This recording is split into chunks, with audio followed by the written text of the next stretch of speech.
flex, flex. The livest one in the section. Fit the runner, boy, you nigga, no question. You would run a motherfucker high stepping. Hey, you never had a big enough weapon. Motherfucker never learned your lesson. I'm a 88 pack nigga, woof. I'm a 88 pack nigga, woof. I mean, day walker, drink blood, fangs out, full moon, motherfucker, change like a hoe, nigga. I'm just a nigga from the hood trying to stack a little cheddar for the money.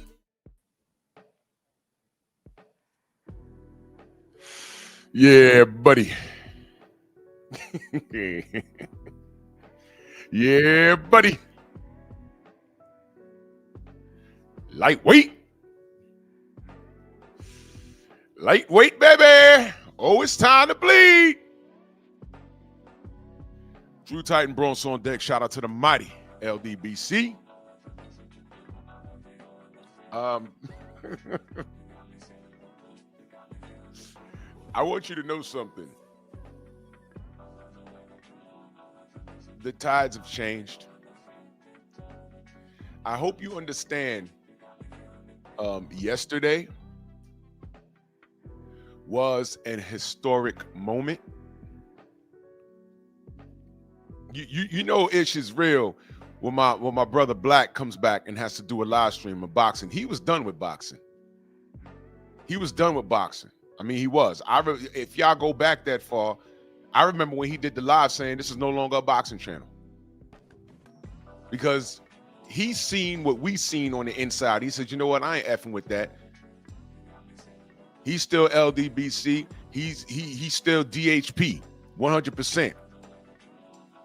He's responsible for the promotion of DHP. He's responsible for that. They ain't gonna tell you that.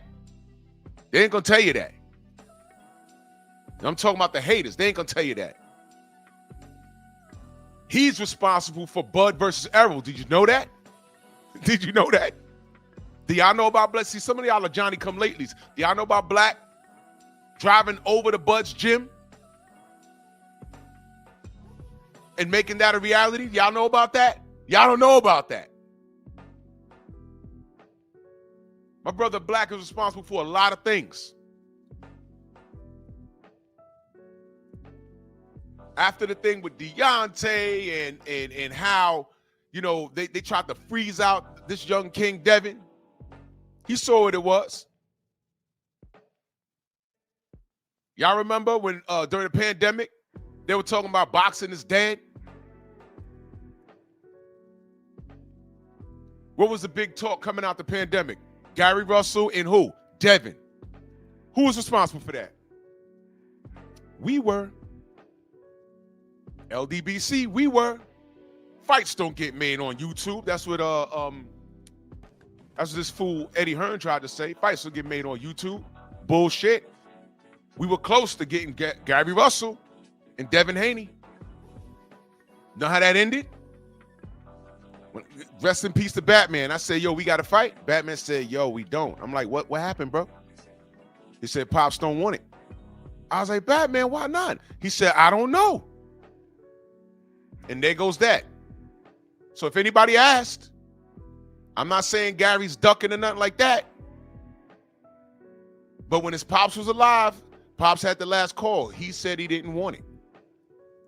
I don't know what the reason was. Batman said he didn't know. But they listened to their Pops. I was like, damn. And that's why the fight didn't happen. So when people talk about why they hate the LDBC, they don't know how instrumental we are. And one thing's for sure is that we stick up for what's right, number one. And we back our black fighters. Yes, we do. When they're doing right by the sport and they keep their word, we talk about it. Yes, sir. Yes, sir. Now, why is that wrong? When black people can congregate and support each other. Why are y'all so intimidated by that? I'm saying this for a reason. And forgive me, y'all. I see y'all in the chat. I'm skipping the roll call because I needed to get straight to the business. Salute to y'all. I see everybody in the building. Coach Hudson, that was a phenomenal live. Salute to you, good brother. You passed me the baton. I ain't gonna let you down. Why is it wrong when black people congregate and we support each other? We don't say F whitey, F Latino, F Asians. No. We just support our own. And if the contemporary, whatever fighter we're supporting, if the contemporary is another black person, we're going to support that too. We didn't hate Bud. But Errol's from Texas. It's a man down over here. But we acknowledge Bud because Bud, we always said Bud was a bad mofo. They fought, we saw what happened. Never hated Bud. I said, well, damn, Bud is officially a bad mofo. He smoked Errol. That's what it was. I was there. I bought 2 pay-per-views, and I went to the fight on my own dime. I supported the brothers. I didn't make a hate video. No, I said, no. Full credit. He smoked Errol. We saw it. That's it. Nope. Full credit. Nope. Not having it. I didn't tolerate any hate towards, but nothing. The question was answered. That was it. Period. That's it. I always supported Bud. Always. And now we're here. Now we're here. We're here.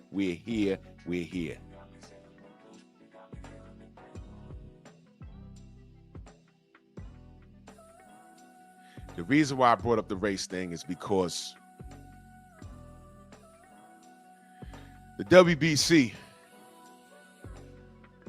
that is the green belt. I call the vomit green belt now.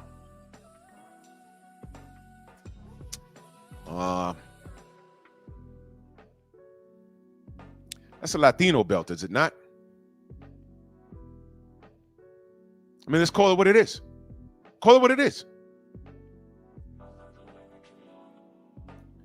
Brother Reef, thank you for reminding me. Did y'all know that we're the people that wrote the letters to the IBF for Bud to become undisputed? Did y'all know that? That was us? Did y'all know that? Did y'all know we was responsible for voicing that out loud? Did Max Kellerman do that? Did HBO do that? They were still around, I think. I know Showtime was around. Did anybody get on there and say, all the people that you listen to? Paulie Max, did he say that?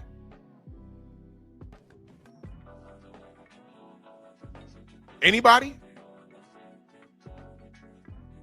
Did y'all know that? So when people talk shit about the LDBC, we did a lot for Bud. And guess what? Bud don't have to acknowledge us. We didn't do it for that. We did it because it was the right thing to do. I bet Bernie don't even know that. I didn't even say that.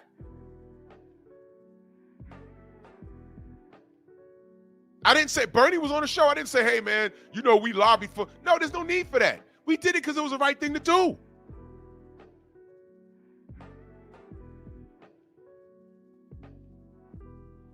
We're not looking for a stroke.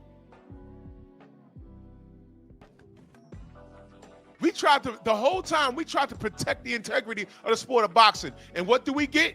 Attacked by a bunch of knuckle draggers that are the same color as us. Or they could be light skinned, wearing hoodies. Nigga walking on treadmills. Got our whole dick in his mouth. Yo, man, the LDBC, man, the fake bus driver, man. He gonna tank the best, man. Man, shut up, bro. What the fuck? Get off my beef. Stop it, bro. You lost. You lost, bro. Time revealed all truth. Mellow Yellow that you support, he's done. It's over. Try talking boxing. Try talking boxing and see how many people give a damn about what you say, other than trying to snap on us in defense of Mellow Yellow. It's not going to work. Nobody cares. Anyway.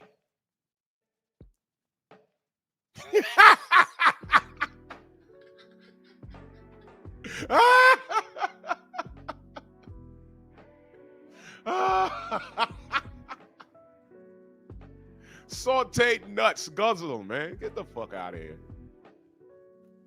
Oh my God. When you're doing live streams on a treadmill, somebody told me, he called me a fake bodybuilder. I don't know. I don't watch him.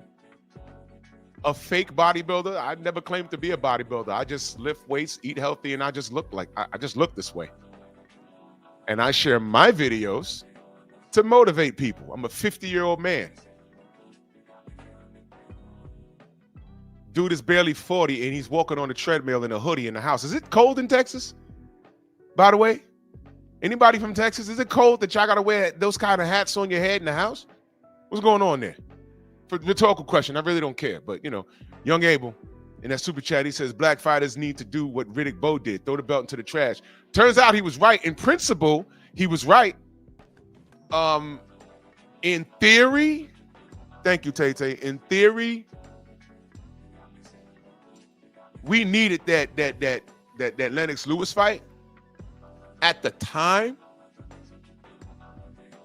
that's something else, though. That's something else. It's not relatable to what we're dealing with here.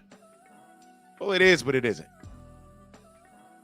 He said it's 50 in Houston, but no reason for a Scully in the house. Nigga ain't got no heat.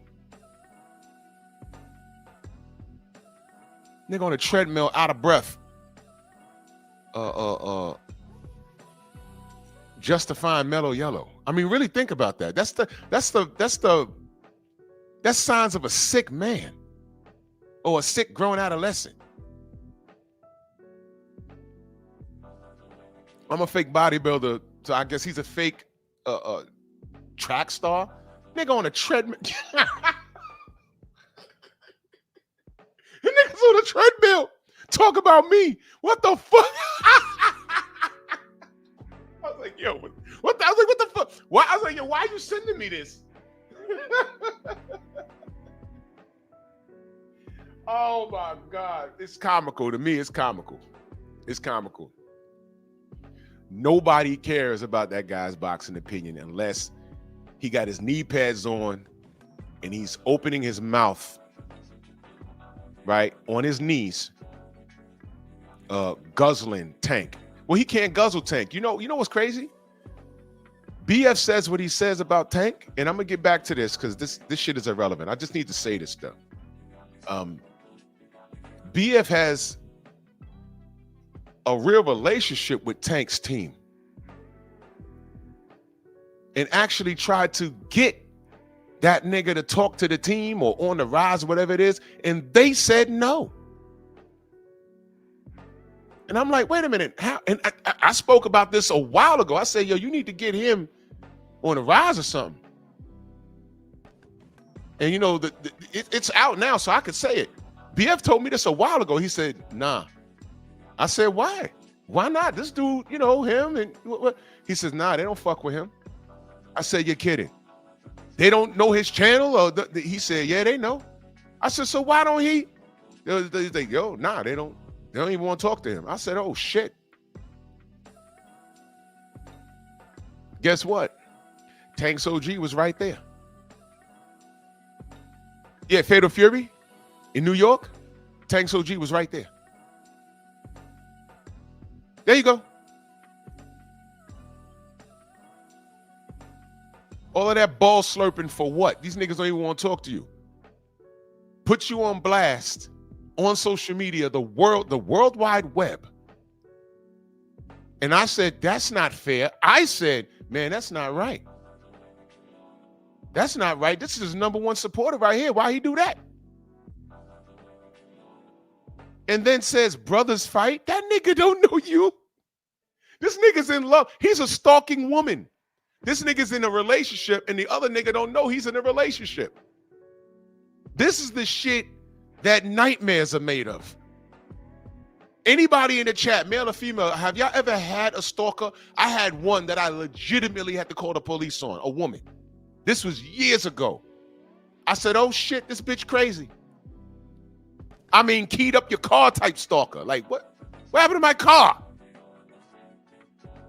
And a witness said, yo, look, I was sitting over there smoking a cigarette and some woman hopped out of a cab and fucked your shit up, got back in the cab and left. I'll say, how she look? She told me how she look. I'll say, yo! Had to call the police, and then they went to go talk to her, and then she got arrested. And I was like, well, what happened? They said, yo, we just asked her a question. We didn't have any solid evidence outside of what you said, and then she jumped bad with us. Yeah, I did it, and what? That nigga don't know how to pick up his phone type shit. I was like, what? He said, yo, she incriminated herself. I said, yo, look, I don't need a restraining order. I need a motherfucking restraining order. Because that bitch crazy. Yeah. Yeah. I had one of those. Detroit, my brother, salute. If I miss you in the chat, know that I love you. I'm just cooking. I had one of those. That nigga is like that. That nigga's defending Mellow Yellow. Y'all ever talk to a woman about her baby daddy, and every time you see this bitch, she coming to work with swollen eyes, hand marks on her neck? How you got bruises on your neck and your dark skin? That nigga's fucking you up. And then when you say, yo, look, you need to get away from him before you die, she start barking on you like you did it. Mind your business. He loved me. Nothing says I love you more than a punch in the face. From the Where's My Dinner Bitch Chronicles.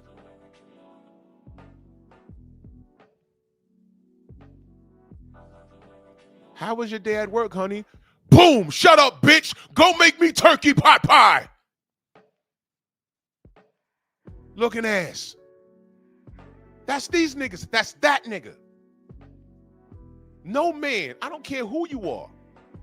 You say that shit to me online, I'm not fucking with you. After all this defending I've done, and all he said was, brothers fight, some shit he said.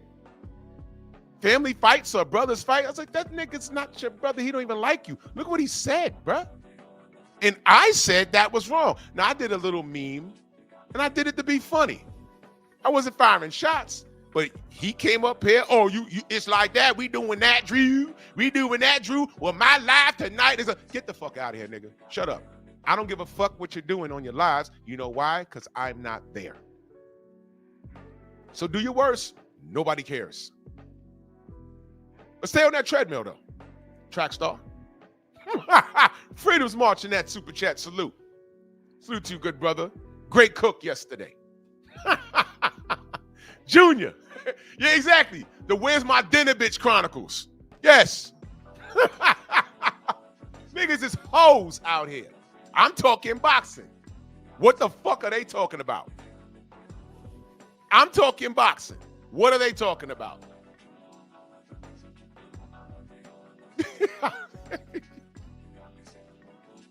Niggas is on treadmills.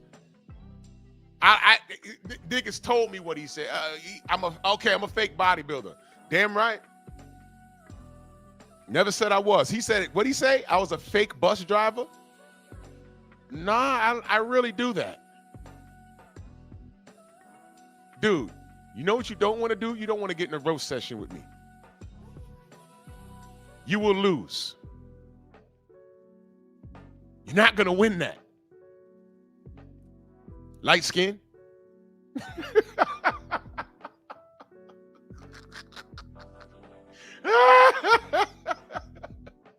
Nigga got mad because I call him light skin. You know he got bullied as a kid. You know that, right? You know he got bullied as a kid. You know he did. Trust me, man, he did.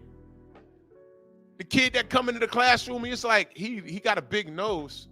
He talk like us, but what's up with his hair? Nah, man, he's tainted. All right, which one of your parents is white? You know he got bullied as a kid. I'm a fake bodybuilder, but he's doing videos on a fucking treadmill. Yo, you're welcome. Get your shit in shape, nigga. You're welcome. I'm at least a decade older than you and in way better shape. You're welcome. You too can look like Drew Titan. You start by getting on that treadmill. Absolutely. Chest, triceps, back, biceps, abs, and squats every day. Men, cut down the sugar. Sugar affects your dick game, man. Leave the sugar alone. testosterone. All of that comes from the hips downward. You need to do squats every day. Build up those quads. You need to be doing cardio and squats and lower abs in particular every day. 2,000 calories a day or lower. Lower. Ladies, 1,700 a day. Get active. That's what MOVE is all about. It's not just a saying, it's a way of life. You're welcome, light skin. Stay on that treadmill. You're on the right path. Fuck out of here. Fuck out of here. We keep blowing Mellow Yellow. Because while you're blowing him, he might be getting his back blown out if he gets locked up. If this nigga gets locked up, you know what he's going to do? He's going to do a countdown to his release. And that's how he's going to maintain his channel. So you can gracefully eat a dick between two slices of bread, light skin. But go and keep talking about me.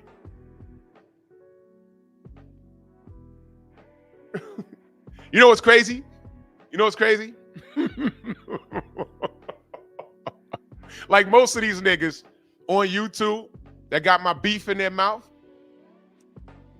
you notice they always talk about my physique? You notice that? Freedom's marching that super chat. He says, I'm light skinned. Please call him light skinned.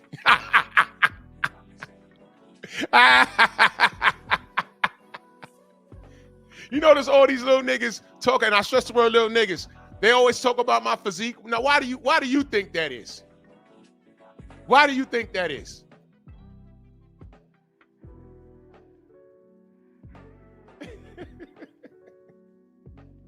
Y'all remember Malakoon? It was like, niggas hit me. I was like, yo, who's this nigga? I was like, I don't know. Drew the Midget. He. I'm like, who? I said, he sounds short. I said, this nigga better be at least 6'5". Nope. Everybody was sending me pictures of this dude. Like, yo, this nigga's like, he's like 5'4". I said, so why is he calling me that? Man, leave me alone, man. What is this? What is this? Leave me alone. Goddamn. I ain't do nothing to that nigga. And I ain't do nothing to this nigga. Everybody that got my beef in their jaw, I didn't do shit to them. I just tried to be cool. I ain't say nothing to nobody. Now, nigga, I'm a fake bodybuilder, but niggas is on the treadmill out of breath. Talking about Tank. Here's the bottom line. Your favorite fighter, I don't give a fuck if it's Teofimo, Shakur, Ryan, Tank. Your favorite fighter is not even close to Devin. Financially and career-wise. It's not even close. It's not even close. And instead of talking about what you see, you try and play word salad to justify the wrong shit. And everybody sees you. I'm interested in quality, not quantity. When Jerry Springer went off the air, where'd that fan base go? When that man died, where'd that fan base go? Interesting, right? If Tank goes to jail, or if Tank gets knocked out in his next fight, if he even loses, what are these niggas gonna talk about? Nope, there it is. And with that, let me read these super chats, and I'm gonna talk about Bud and how Bud is a boss right now. You know, this is what bosses do, shit like this. When we told you guys like Devin Haney is making boss moves, y'all ain't want to believe it. When we say, yo, look, no, Devin really got more bread. Matter of fact, light skin will tell you that Devin got more bread. He'll tell you that. He'll tell you that. When we talk about boss moves, this is what we're talking about. This shit. I fucks with Errol heavy. But why do you think he hasn't been in the ring all this time? We told you there's a problem with the goddamn PBC. Errol also made a statement during the Bud conference at the Palladium. I was there when he mentioned the WBC fees. He mentioned all of the sanctioning fees. He said, where's this money going? Remember when he said that? Where's this money going? He said that on the stage next to Bud. I was there. I said, wow. And magically, that was his last fight. He's not old. He's not sick. He was supposed to be fighting Sebastian Fundora at 54. Why that fight ain't happen? So are we talking boxing or what? The fighters were letting you know there's more freedom with these guys now. Errol's not stressed for money. So what's really going on with the PBC? Turkey Al-Sheikh came through, and he was the variable that no one saw coming. They're like, what is this? And his pocket's so deep that everybody's playing ball. In no universe would you have ever seen a Matchroom versus Queensberry event. You would have never seen that. Turkey put that on. We were supposed to get Bivol versus Beterbiev like 5 years ago. And it was not even close until Turkey came along. Now we're going on the third fight. He tried to get Devin versus Tank. Who said no? Mellow Yellow. For the most disgusting and gayest reasons I've ever heard. So you don't want to go to Saudi out of fear, but Devin went to Australia twice in one? Nigga. What?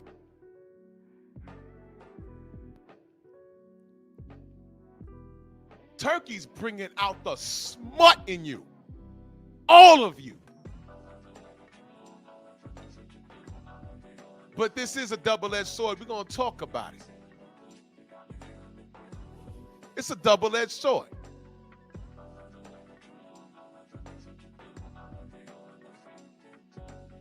My brother iRock in that super chat salute. He says, salute and respect, OG. Why are you hating on light-skinned folks? We don't want no trouble, but we ain't running from the smoke. Shout out to my light-skinned Negroes.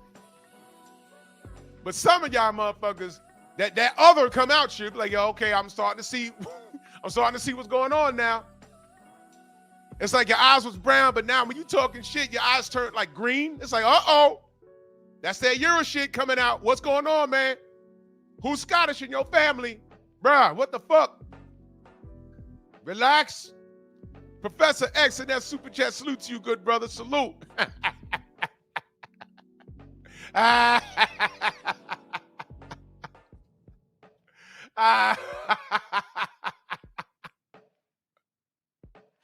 Boxing, please.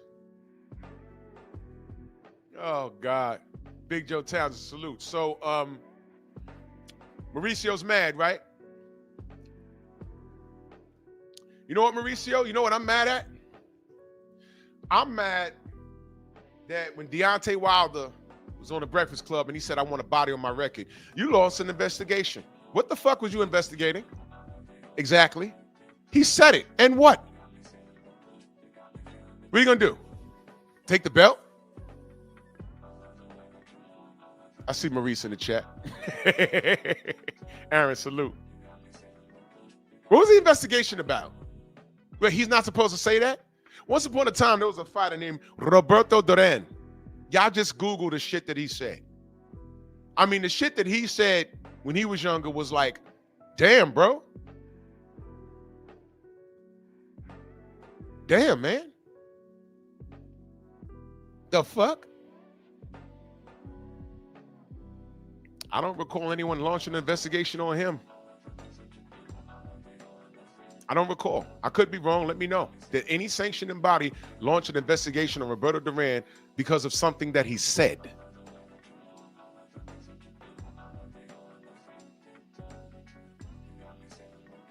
I don't know. But he launched an investigation on Deontay. It ain't go nowhere. I'm like, what the fuck? He's talking shit. This is what boxers do. So what? Investigation? You know why I'm mad, Mauricio? When Devin and Bill were on 78 Sports News, and when the brother said, I'll never let a white boy beat me. Clearly talking about Vasily Lomachenko, who was ducking. And I believe, if I'm not mistaken, he may have been already franchised out. If he was franchised out after that interview, that's worse. That is worse. Now, nobody watches our little YouTube channels and whatever, but the day he said that, when I went to bed and got out of bed that morning, it was all over the news. The boxing media. It was on Boxing Scene, Boxing News 24, everything, World Boxing News. It was everywhere. And they demanded an apology. And they gave it for the sake of argument. And he didn't get that Lomachenko fight right away. Either he was already franchised or they franchised him out after that. I don't remember the timeline. But clearly Loma was ducking with the assistance of who? The WBC. And then y'all allowed the world to call Devin an email champion. Oh, we don't have no control over what people say. You have control over what was done, though. Loma said, I didn't ask for it. They offered it to me. If that's the truth, Loma, you wasn't supposed to take that. You supposed to fight Devin. You wasn't supposed to take that. But you did. You did. Right?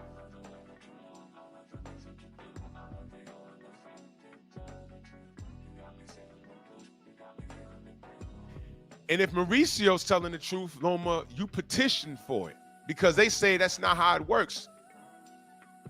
You have to apply for it. We vote on it. And we say yay or nay. But you can't be both. If you're a franchise status, you got to give up the real belt. So somebody's lying. But it happened, Mauricio. Some of you clowns talk about it's not about race.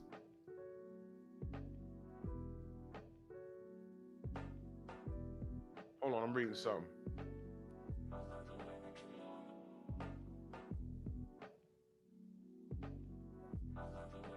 God damn.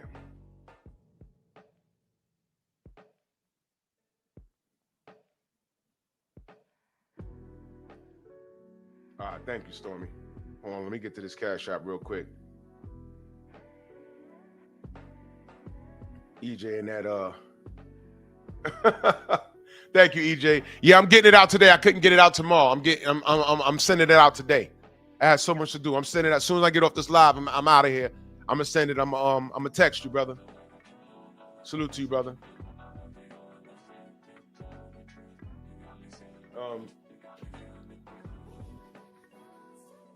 Yeah. So when they say it's not a racist thing, listen, man.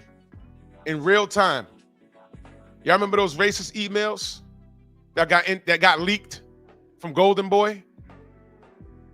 When they called Al Heyman Black Hitler? Remember that? That's real shit. That happened. The only person to ask about that during the press conference was Fred, Barbershop's Conversations. And what did they do to him? They took his credential and escorted him out. And he's been on a tear ever since. Because that was the time where the PBC was supposed to protect the only black man that was asking the real questions. So that's just a little nugget for y'all Johnny-come-latelys. For all of you that are like, oh, what's wrong with Fred? What's wrong with Fred? Yeah, Fred had a chip on his shoulder. But in my opinion, at that time, it was justified because I was there for all of that. There was a video. He has the video where he went into the conference and everyone's a glorified, I forgot what fight it was for, but it was a glorified beef blowing contest. And he raised his hand. He says, what are your thoughts about the email? He said, what is your response to the emails calling Al Heyman Black Hitler? That's all he asked. They took his credential and escorted him out the building. Bernard Hopkins didn't say anything, and that was a Golden Boy thing. They called him Black Hitler. All of those Latinos at Golden Boy. And we never got a response for that. They never got an apology for that. That happened. So when Fred went to his platform and started leaking, because you know what you're not going to do? You know what you can't do? The same thing I say over here. Oh, you just hating on Tank. You just hating on Tank. I said, great, call me a liar, though. Call me a liar. You don't want me to talk about him running over pregnant bitches? Is it a lie? Did he not have a car accident, lead a scene, and the woman was pregnant? Is it a lie? No, it's not a lie. Same thing with Fred. He started revealing things that conversations he was having with high execs from Showtime and the PBC, and he was coming back to his platform and saying it like, hey, man, this is what I was told over a card game. Fred, you cap. Fred, you lying. Where's Showtime now? Uh-oh. Look, I'm not telling you to like the guy. I'm just saying call him a liar. That's all I'm saying. You could tell me a bunch of shit that I don't like, but if it's the truth, I have to eat that. I gotta eat that. I don't like it. When we was in school, did we like homework? Did we like book reports? No. The reality was we had to do it the past. Did we not? Okay. Some fighters don't like working out. What happens if they don't have a good camp? They get beat up.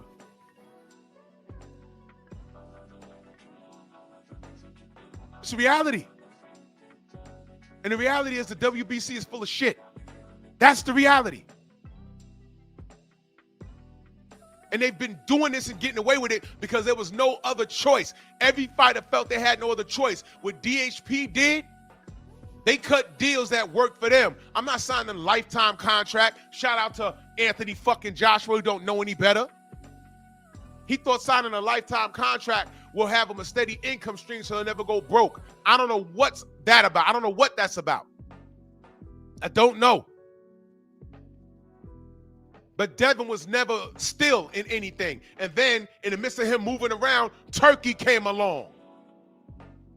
Right place, right time, right mentality, because he wants to fight everybody. That's what Turkey said. I love Devin because he'll fight anybody. But all y'all interpreted was the cat and mouse thing. Y'all already thought he was talking about Devin? Oh, yeah, the cat and mouse thing. That's why he's making him fight Brian Norman. No. Devin made the list. Turkey didn't. All of this negative shit you talk about that kid. Look at you now. And y'all was talking this shit about Bud. Look at you now. Look at y'all now. Now, I'm not telling you to like Bud. You can hate him for whatever. You can hate him because of his dark skin, and I don't give a fuck why you hate him. Bud is a boss. Take that. What he did yesterday was historical, and I support it. But it is a double-edged sword. It's a double-edged sword. Now, I like the fact that he stuck it to Mauricio. But I need y'all to understand, and I said this yesterday.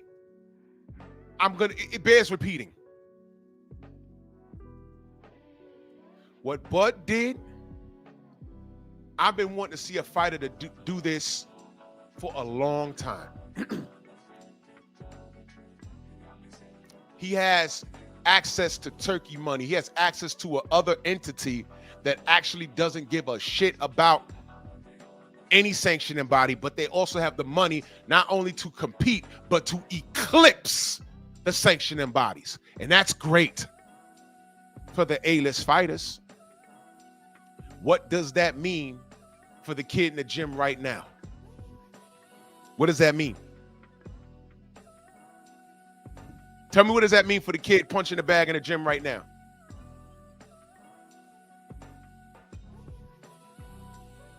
With no backing, no buzz. They just know him in his block. He's from Boogaloo, Arkansas somewhere. He's hitting the bag, and he's nice with it. But nobody knows him. Just people in his small-ass town that we never heard of. The shit ain't even on Google Maps, but he's nice with it. There's been trainers that came through and say, yo, this kid right here, how old is he? 17. Holy shit. No financial backing, nothing. What does it mean for guys like that? Nothing. Out of sight, out of mind.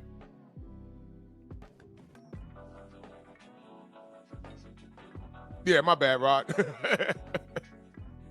Out of sight, out of mind. That's the trade-off. And that's when it becomes WWE. That's the danger. Because Turkey is not overseeing all of this. He's just footing the bill. What he's going to do is put that in the hands of Dana White. Dana White's going to run boxing like how he's running the UFC. On one hand, we're going to get all the fights that we want. If you have a belt and you have a Mando, you're fighting. Period. Period. Now, warriors like Devin don't give a shit. Warriors like Bud don't give a shit. Their bag is secure. They're going to get paid what they feel they're worth. All those other guys on the undercards, that's it. Gone are the marketing schemes. No longer will a guy like Eddie Hearn or Bob Arum, Eddie Hearn gonna grab some light-skinned nigga from some Ben Whitaker looking nigga and say, look, we can make money off this handsome lad and build up a gay fan base, because that's exactly what Anthony Joshua's fan base was, bro. I ain't never seen nothing like that. That was the first time I saw a homosexual fan base. I'm like, wait, whoa. All we want him to do is become undisputed. There's one belt left. Just fight. Oh, this guy has skinny legs and he's too dark and he can't sell out Alabama. Okay, that's great. He has skinny legs. He can't sell out Alabama. He is a WBC champion. Just fight him. Oh, he doesn't need to fight him. What? Why? Look at him. No, I don't want to look at him like how you looking at him. I want these brothers to fight. What is it? These dudes was homosexual. That's what it was. Same shit with Tank. Y'all heard this dumb nigga, Mag 7? He said Tank ain't gotta do nothing. He literally, bro, I'm making a short of it.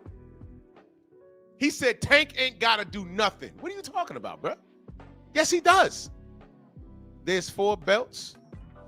He has 1. There's 3 other champions. Undisputed, unification, what's going on? He said Tank ain't gotta do nothing. Those are the fanatics that fucked up boxing. They did that. They did that. They did it. And now, because we didn't have it together all of these years, we're supporting nonsense. We're supporting underachievement and buying into marketing schemes. Real fighters that was doing real work fell under the radar. Or there was a smear campaign led against them. K-Rod, salute. There was a smear campaign. For the life of me right now, y'all can't tell me why there's hatred towards Devin Haney. We said we want fighters that chase greatness, get belts, fight anybody. And y'all hate this kid? What the hell? Tank come through with greasy hair, all of these tattoos, and does what he wants to do, and doesn't fight his contemporaries, and y'all love that because of an appearance? And then y'all say, oh, Devin's nose is too big. We hate his dad. And he's trying to be like Tank?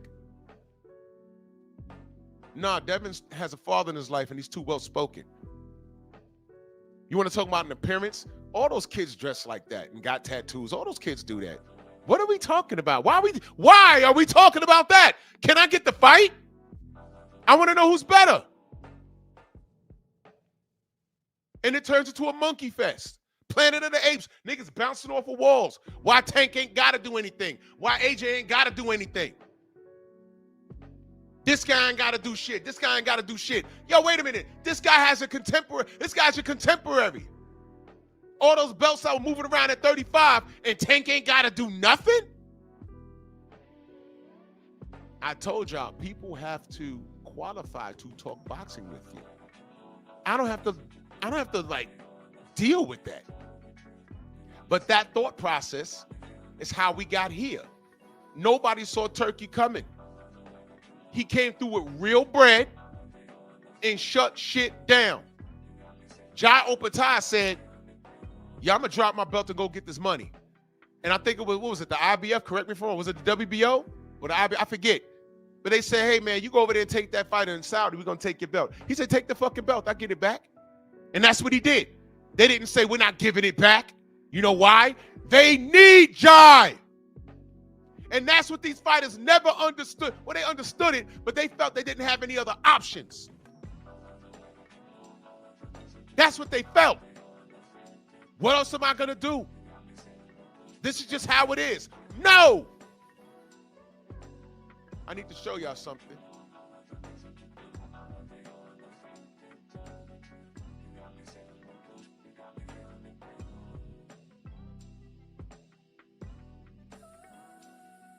Let me show you this.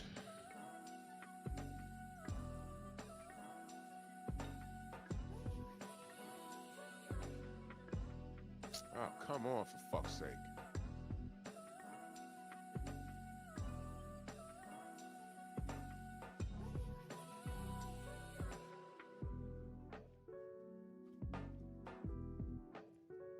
What the fuck? All right. Hold on.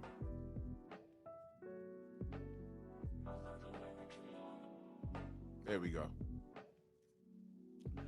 This went right over my head. This is from 2015.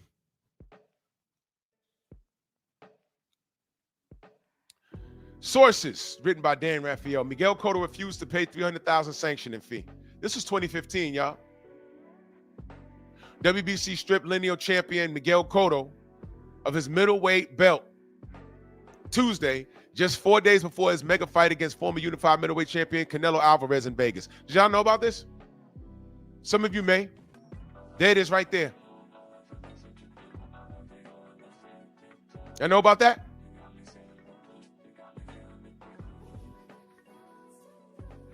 Now, Mauricio was told about a $300 sanctioning fee. I mean, $300,000 sanctioning fee.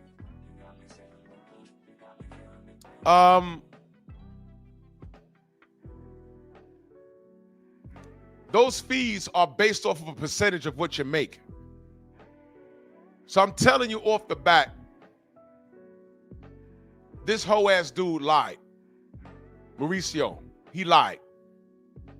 It wasn't 300,000. It was more.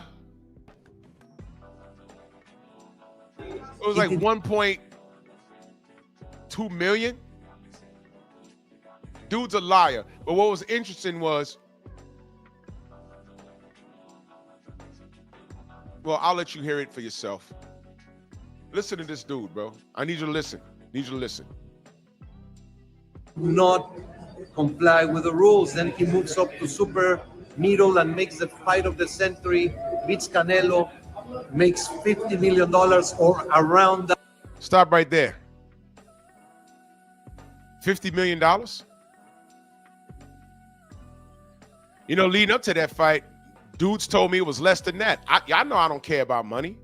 I want to see the fight.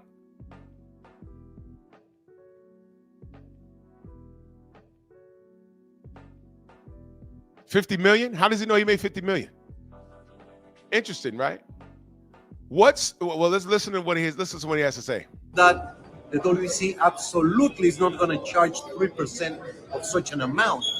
We made a very clear 0.6%, which is $300,000. 0.6%? I got any mathematicians in here? So he's trying to say that he lowered the percentage as a courtesy to him. Is that what he's saying? Because you know he has his accent, right? Am I getting that? So 0.6% of 50 million is $300,000? Mauricio's in the chat. Yeah, explain that. Any mathematicians in here? Because I don't know. I didn't do the goddamn math. Is 0.6% of 50 million $300,000? Anybody in here? Can anyone do the math right now? Gio James, Bronx on deck, salute. Anybody?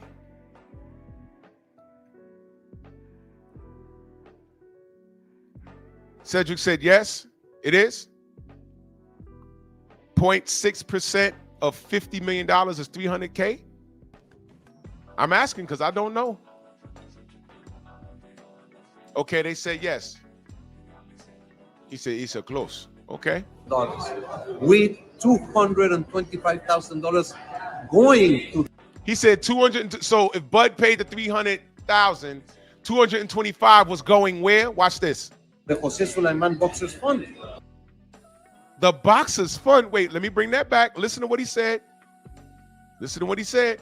$225,000 going to the Jose Sulaiman Boxers Fund. Y'all ever heard of that?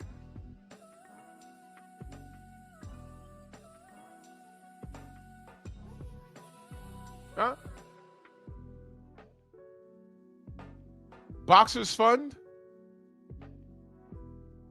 There's a Boxers Fund sponsored by the WBC? I've never heard of it. I talked to a few fighters that, you know, fought under the WBC. They've never heard of it.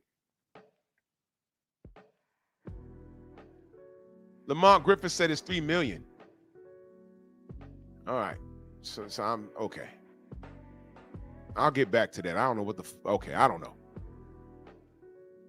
Boxers Fund? What is that? What is that? There may be one. I'm saying I've never heard of it. I talked to a few WBC fighters that are retired. They've never heard of it. It's sort of like when you go to your job and you don't want to burn out your sick time and ruin your evaluation, and then your union says, you don't know about FMLA? No. You think management is going to tell you about FMLA? They get so mad with you. Yo, I'm not coming in. Why? FMLA. They be like, damn it, because they can't touch you. They can get mad all they want. They can't touch you. FMLA is management's kryptonite. That's government right there. They can't do anything.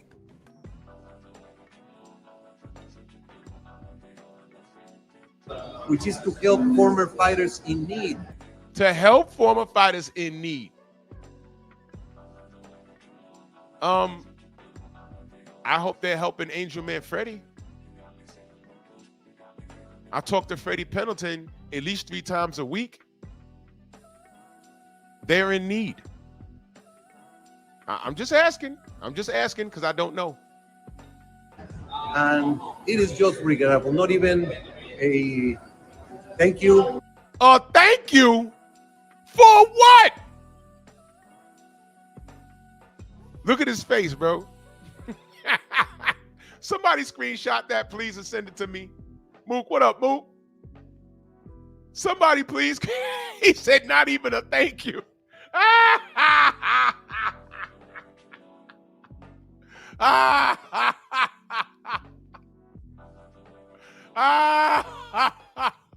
Please, somebody screenshot and send that shit to me, please.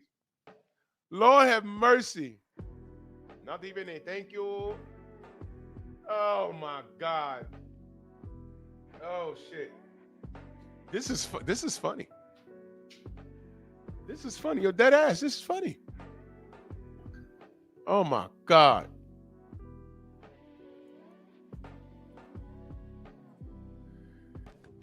Mook Tube at University Music in that super chat. He says, Biff, boxing is fun. Pulled that out of his ass.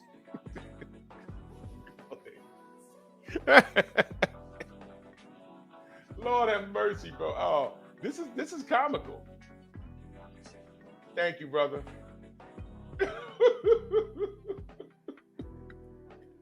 Not even a thank you. He's been graping fighters for years. Or I'm sorry. What is Bud apologizing for? Taking a different route. No response. I wish him the best. No, you don't. You want him to die in a car fire. Go ahead and say it. But this is not. The WBC is huge. It's great. Mauricio, where are the franchise belts? Are they behind you somewhere? If I go to the WBC convention, right, am I going to see the franchise status belts on that wall? That's my question. It's about greatness, and I'm relieved, to tell you the truth. He's relieved. What are you relieved for? One of the greatest fighters to brandish that belt left you high and dry, according to you. And instead of talking to him behind the scenes and saying, all right, let's work something out, but I see value in you waving my belt. Instead of you doing that, you try and hoe him. Where's my money, bitch? Well, you know what those hoes did? You know what that hoe did? He said, wait a minute. I'm the one on the track. I'm the one working the blade. I'm the one working the blade. I don't need you. I got a deuce in my purse. And if any John act out, I'm going to blow his eyeballs out the back of his fitted cap. And I ain't talking about with my jaws either. With a bullet. Don't need your protection. Don't need to split this money with you. And there's a lot of A-listers that saw that. And now people are speaking up. Like, yo, man, I held that belt. Steve Cunningham was in mad chats on the gram saying, man, sanctioning fees. Do y'all know that when, what's his name? Glenn Johnson.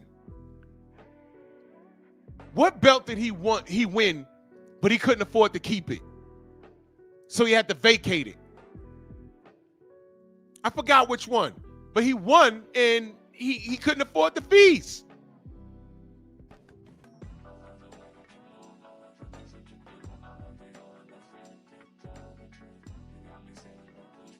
Look at this. Thank you, Thomas. WBC is a 501c3 nonprofit. What does that mean? When nonprofit? Y'all know what that means. Nonprofit. They're supposed to list all their assets and expenses and tax reports. Also, I'm curious what it shows for the money that they donated to programs to help former fighters. It might be $3.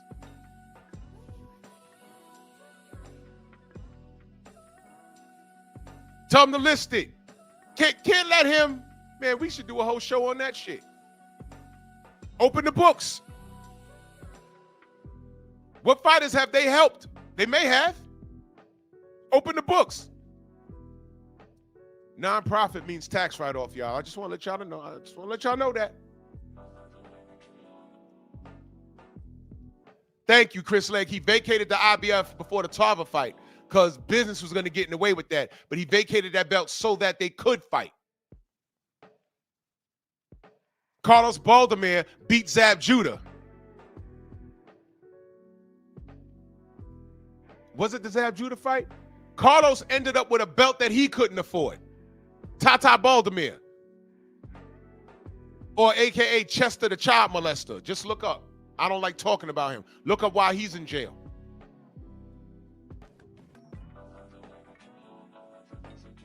He won a belt that he couldn't afford to keep. I've never heard of such a thing. So you couldn't, my brother DJ Zion Love in the building. You couldn't make an exception because you saw no value in Bud with your green belt. How much courtesy did you extend the guy that he whooped on, Canelo Alvarez? A bunch. A bunch. Fight Triple G. Fuck you, take this belt. All right, you about to fight Jamal Charlo. No, I'm not. Think of something. Franchise. Instead of saying, Canelo, what you doing? The fanatic said, Jamal don't get a shot. Yep. That's right. Hey, Loma, it's time for you to fight Devin. Mauricio, do something. I can't fight this big nigga. Literally, that's probably what he said. I can't fight this big nigga.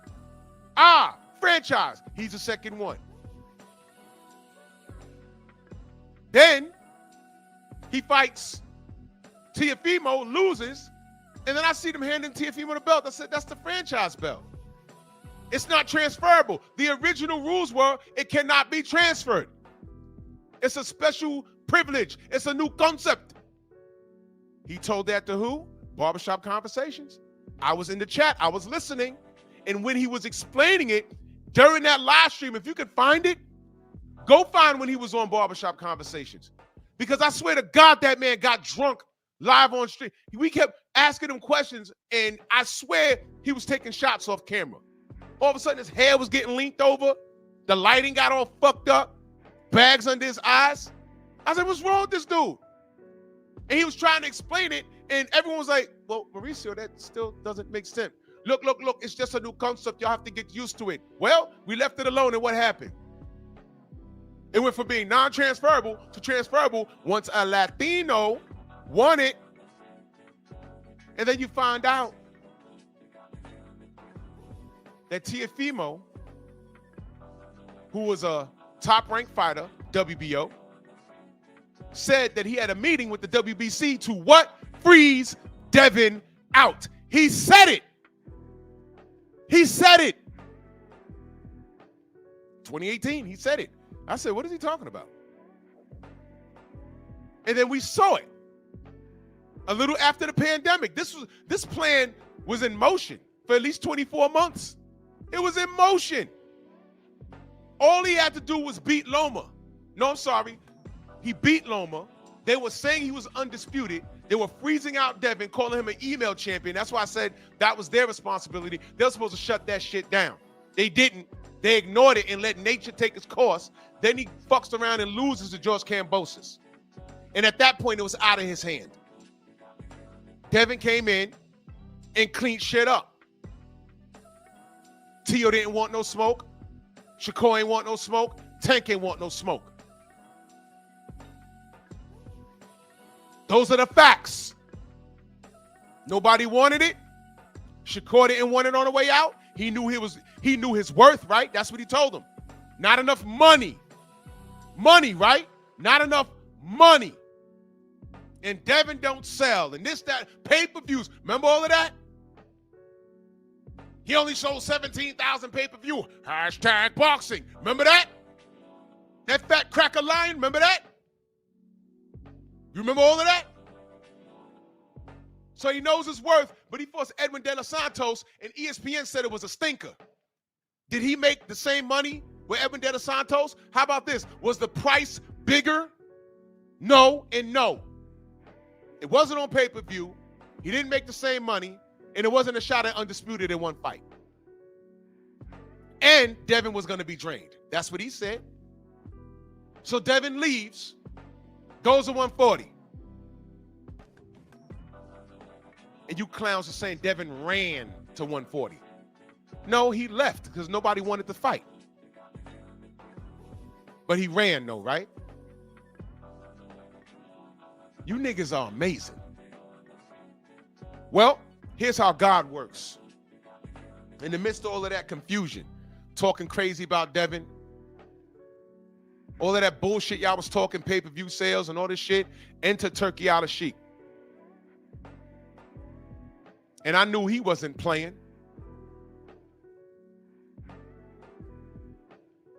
When he said, I got 50 mil, y'all come to Saudi and fight. Devin said, I'm up, let's do it. What did Tank say? Some of y'all speak ape. Yeah, you know, I'm not going down there. I'm not going down there. That's Devin's man. I'm gonna need a knockout to win. You just send me 2 Ferraris and send it straight to Baltimore. Dumb nigga. Let me see, 25 million and 2 Ferraris. $25 million and 2 Ferraris. $25 million and 2 Ferraris. Look, I'm no mathematician, but yeah. Okay. Just say you don't want to fight, man. Just say you're scared. And Devin has gone on to fight for millions of dollars. And all y'all done was talk shit. While y'all talking and ducking and looking stupid in the ring and getting knocked on your ass by Rolly Romero and the other niggas running in the strip clubs and beating up bottle bitches and once again blowing $40 million paydays against heavyweights. Devin's making bread and he's in his third weight class and he's now a champion. What the fuck are y'all doing? All I see is the work. And while y'all get on y'all stupid ass podcast, your weak ass live streams, surrounded by a bunch of niggas that need to hear that feel good because they can't think for themselves. They're incapable of looking at the facts for themselves. They want to listen to your bullshit. K-Ho. While y'all doing that, all I see is the work. I see Devin about to make another $1 million payday. Well, millions, plural. Looking for the smoke. His work, he's reaping the awards from his work. And Tank is about to fuck around and go to prison, probably. And if he don't go, the only fight everyone wants to see is him versus Lamont Roach. What the fuck? What are we talking about here? Y'all did not anticipate Turkey. Y'all didn't anticipate that. Now the WBC is high and dry. And they in their feelings. But he shined the spotlight on their ass. Now I'm telling y'all, the trade-off is this. These A-list fighters, they got it made. But these motherfuckers in those local gyms, like Black said yesterday, they ain't got a pot to piss in or a window to throw it out of. How do they get the attention of what's going on in Saudi? They got to come and improve their worth. Gone are the days of this fighting once a year shit. That shit's over with. Devin's never on that. Canelo was. Unless it was a fight he knew he could win. Cherry picking? Nope. If Dana White gets in control of this shit, that's over with. You're fighting your contemporary. Hey, man, everyone wants to see you fight that guy? Y'all fighting. No, I'm not. Okay. You don't have to fight. But we ain't got to pay you. So long. You will be replaced. Because we want the pure talent. There's going to be a bunch of boxers trying to get the attention of Saudi. And I don't care who your favorite fighter is. They're going to have to perform. Y'all remember when who did Turki Al-Sheikh tell him to take that green belt off after they won it in the ring? Take that off. Move that. Take that. Get that off the screen. Take this belt I'm giving you, this fucking 24 karat gold solid belt. Take this. Take this. And tell the other sanctioning bodies, take that. Get out. Big bank, little bank. Gone are the days, the old days of doing shit. Let me get this straight. I win a fight, I gotta pay you to keep that belt. No, the world saw me kick my contemporary's ass. I don't need your belt.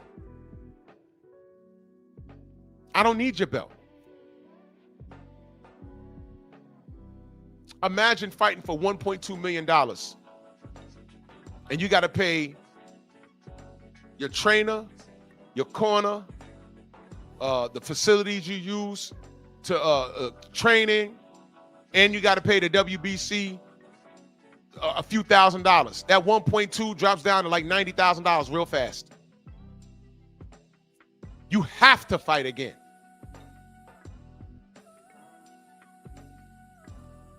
Fuck out of here. Riyadh season, you ain't got to do that. One face, one name. Y'all laughed at Deontay when he said that, right? Y'all laughed when we said, yo, Devin's running around chasing legacy, man. It means something. Turkey saw the work. He said, come on over here. What? What, Tiafimo? You ain't make $1 million? How about this? Fight Devin. I got 11 of those things for you. He said, I don't want to fight that style. Wait a minute, nigga. Nigger. Yellow nigger. Barracuda mouth looking ass nigger. Light-skinned nigger. Wait a minute, nigger. You never made $1 million. Turkey got 11. You still ducking Devin Haney? Why is that not front page news? Tell me why. Why is that not plastered all over Boxing Scene and World Boxing News and Box News 24? No, they supported that bullshit. 88 Sports Talk in that super chat. He says, bro, Trick Nolte brought so many retired fighters on your show. Mauricio talking about a boxing fund. Where's the help for these fighters that are effed up? Yes. Yes. I tell you, when I ended the stream, when we had Angel Man Freddy, I teared up. I didn't know he was messed up like that. When his eyes wasn't moving. I have not been back, 503 Line, my brother in the building. I have not been back to watch that goddamn stream. I can't look at it, bro. Yeah, Felix, you ain't know that about Carlos Boulder, man? Yeah, man. That's real shit. David Scott, salute. Dead serious, Brothers UK in that super chat. Salute to you, brother. Much love and appreciation. Always support, man. Thank you so much. Thank you. Yes. I want to show you something else. Because I scrolled down. He's talking to Ak and Barack. Listen to this. As you see. No, not that one. God damn it. Not. Wait a minute. As you. It's not there no As you see damn. here. He did not. He asked Ak and Barack. No, I think who's Ak? No, Barack is the black one, right? Well, he's standing there with both of them, right? And they asked him, Barack, I'm gonna assume that's the black one. He asked him, what is the belt that you created that was you're most proud of? Motherfucker says,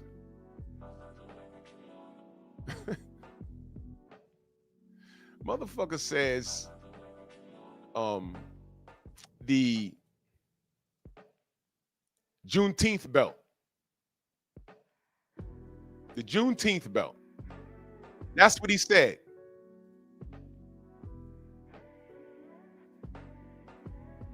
The Juneteenth belt? Now, why do you think he said that? He said it because there's a black man standing there. Dummy. That's why he said it. That's why he said it. You ain't got to stroke no egos over here. Because there ain't no egos over here. Fuck that belt. That shit was a prop. Where's the franchise status, dummy? We know what you did. Man, these chickens are coming home to roast. But anyway, let's get to what Bud had to say. Let's get to what Bud had to say. I want y'all to see his face. This is what Bud had to say.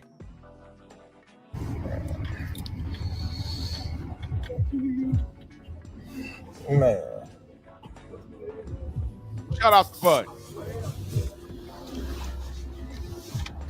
This is on his Instagram. Listen. I got something to say. I got a lot to say. I got something to say. I got a lot to say. Pun intended. What's up, though, everyone? I'm gonna say that first and foremost. I'm gonna just say what's up. But I gotta dive right into it. You know, I see Mauricio, you know, got a lot to say about me not paying him $300,000 plus another $100K something for sanction fees, right? Y'all heard that, right? So it wasn't $300K. Thank you. Then he gonna tell me I ain't even apologize. Like, who the fuck you think I am? Boy, you better slap your fucking self. Ain't paying your ass shit. Fuck you talking about pay you $300,000. What makes you so motherfucking better than any other sanctioned bodies? Huh? Answer that question. What makes you better than the WBO, the IBF, or the WBA? Everybody accepted what I was giving them. But you the WBC think that you better than everybody, don't you? So since you, the WBC, and you got the fucking green belt, which don't mean fucking shit. The fucking real belt is the ring belt, which is free, motherfucker. What are you talking about? You won't. At this point, I had to bring it back because I was literally in the gym screaming at the top of my lungs. EJ in that super chat salute. He says belt fund are only for the skin complexion only. Yeah, because I can't think of a black one they've helped. I need a list of fighters that fund has helped. That they said, nah, I was in a bind and they helped me. I need to know that. Me to pay you more than the other sanctioned bodies because you feel like you better than them. How in the world all the sanctioned bodies agreed to the same amount, but you sit your motherfucking ass up there and say that I need to apologize to you? The fuck? What? You can take the fucking belt. It's a trophy anyway. The fuck am I paying you every time I step foot in? That's not me. Fucking wear down as the years pass. That don't even make sense. I'm the motherfucker that's putting my life on the line, not you. You ain't stepping your motherfucking ass in that ring. You or nobody else. You or nobody else. So why should I have to pay to carry your belt? You should be paying me. If you want to be truthful, you should be paying me. I don't see it. It irks my nerves how this dude gets on a plane, gets a hotel suite. Him and his buddies, they go out to dinner, 5-star meals, all that, you know, and guess who got to pay for it? Us fighters. We paying for y'all to come out here, have the time of y'all life, stay in the best hotels of y'all life, and it's all done on our dime. It's done on our dime. Do that sound right to y'all? It's crazy, ain't it? We the one out there getting battered, knocked upside our head, and every time we step foot in the ring, we gotta pay them a sanction fee like they the government. We getting taxed. It's crazy. Let me pause it right there. Is he lying? Is he lying? I knew about sanctioning fees for a very long time. A very long time. And they never made sense to me. From when I was a teenager, I knew about sanctioning fees. It never made sense. But you know what happened? It becomes normalized. I'm like, oh, well, that's just how it is. No, there's always another option. Win the fight, dump the belt. Oh, well, you're no longer the champion. Oh, we're stripping you. And that's another thing the WBC was good for doing. You remember when Devin had shoulder surgery? They stripped his ass immediately. They gave it back, but they took it. I'm like, why did they take it in the first place? Why are all these exceptions made for Canelo Alvarez? Why? Because he was good for business. They didn't want Devin Haney to wear their brand. They saw more value in Lomachenko and a Latin fighter and Teofimo Lopez. They didn't want George Kambosos to win it, but they couldn't stop him from fighting Devin Haney for the real belt. Salute to George for having balls. He played a lot of games, but at least he got what he wanted. I want to fight in Australia. Fine. I want to make more money. Fine. All he had to do was win. And he couldn't do it. That's all.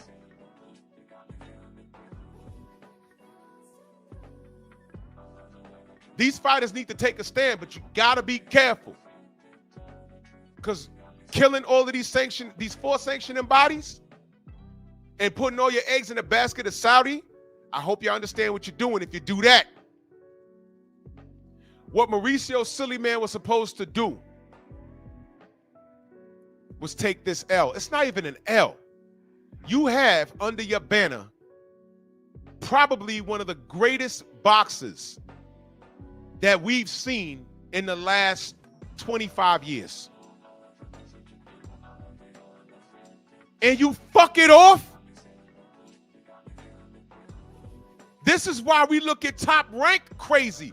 You had Floyd Mayweather and you fucked it off? How racist do you have to be? You had Deontay Wilder, 10 title defenses. You extended him no courtesy because you wanted to fly down to Dubai and do business with Daniel Kinahan. And when we told you that guy was a goddamn gangster, you told us, shut the fuck up. You're not Interpol. You're not the police. I'm judging Daniel Kinahan based off what he does for boxing. Literally a week later, $5 million bounty on his head, courtesy of the United States of America. You talking about I made a mistake? We said, man, the gloves, I told you the gloves that they use in Wilder Fury 2 is in Sugar Hill's house. You didn't even go look. But when Labarbi got beat up by Rio Togo, the Japanese girl, y'all went and got those gloves the same night and said they were skinning on the gloves. I said, why do you not extend the same courtesy to Deontay Wilder? Nothing. And then we don't talk about why we say, yo, there's something racist behind this. Franchon Cruz DAZN. All we said was, hey, man, was Alejandro her man ass drug tested? You told us, shut up. You're bullying her because she's gay. No, we know she's gay. We see her in interviews with her girlfriend. Oh, she's really a woman. I'm not asking that. We're asking, was she tested? What happened after the fight? Oh, there's a problem right there. She's trying to grow a penis. She was going through a transition to become a man. Which is wild because does that make her girlfriend gay? Because being a lesbian means you want to be with a woman. So then why is your girlfriend trying to become a man? And you like, woman, whatever, man.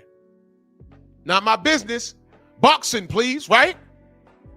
And then when you found that out, how long did it take you to give Franchon Cruz DAZN back her belt? That was the WBC. These motherfuckers have a trail of destruction. Canelo, it's time for you to fight Jamal, franchise. Loma, it's time for you to fight Devin, franchise.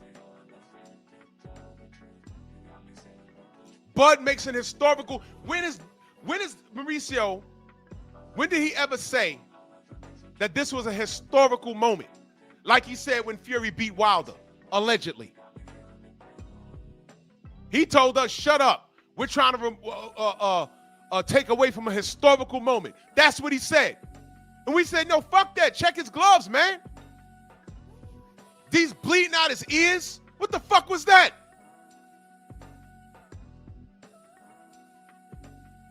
You told us to shut up. You've done all of this. And now Bud says, you know what? I got this bread. I beat that prize pig. Why am I giving him $300K? Matter of fact, it was more than $300K. When I got this lineal belt, that's free. I already beat him. They stripped Usyk, right? We already saw him beat Fury. He's already been undisputed twice. He's only been undisputed twice because they took it again. They took it the first time. He won it again.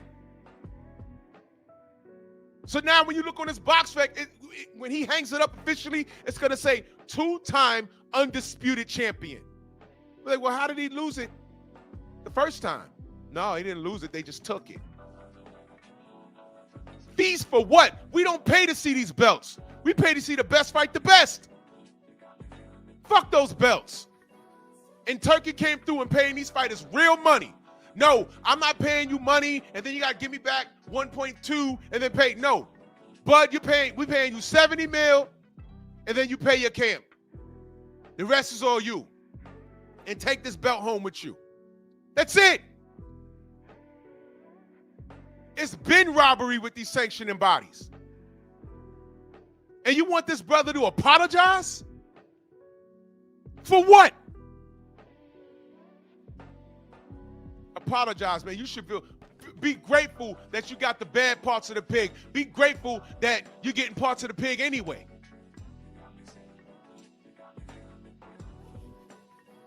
Be grateful you get the chitlins and the tail and the snout and the feet. Be grateful.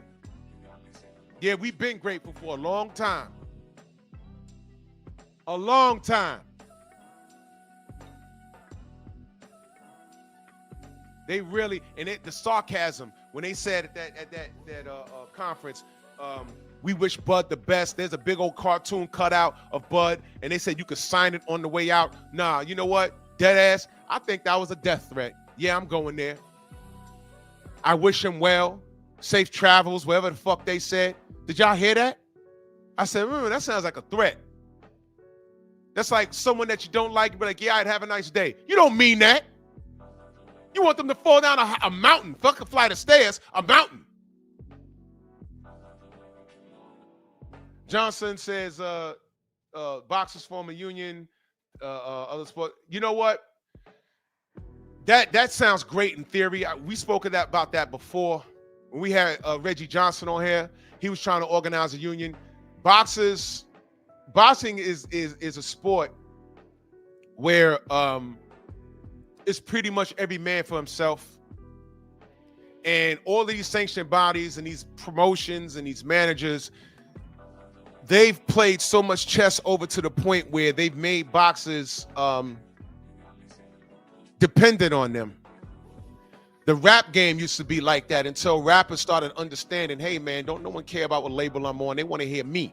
And once they figured out how to market themselves, they became a little more free in reference to their content when they understood the business of it. And it got better when the technology developed where you can make entire albums in your own house.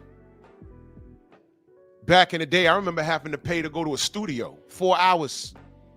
And you got to get in and out. You got to go in there and with a big old mix board and loop your sample and mix it down and then lay down the vocals. Yeah, 4 hours to do that, man. That was like a short amount of time. Yeah.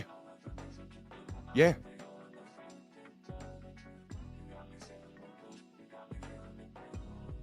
And once the artist took that power back, the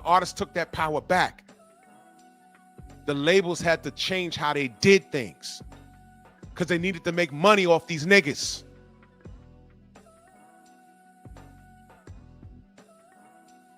Studios worldwide, they had to change how they did things. I mean, these rappers, they ain't coming to our studios and paying us for time anymore. They cut that middleman right out with these Apple computers and shit. They can make beats right in there. You could do a whole album in your damn house, lay the vocals down and everything. There are no studios anymore. They might be. I've been out the loop for almost 30 years. But you don't need them no more. So when I see guys like Devin Haney and Bill, they come through and they're cutting deals that works for them, I'm like, man, this is some revolutionary shit.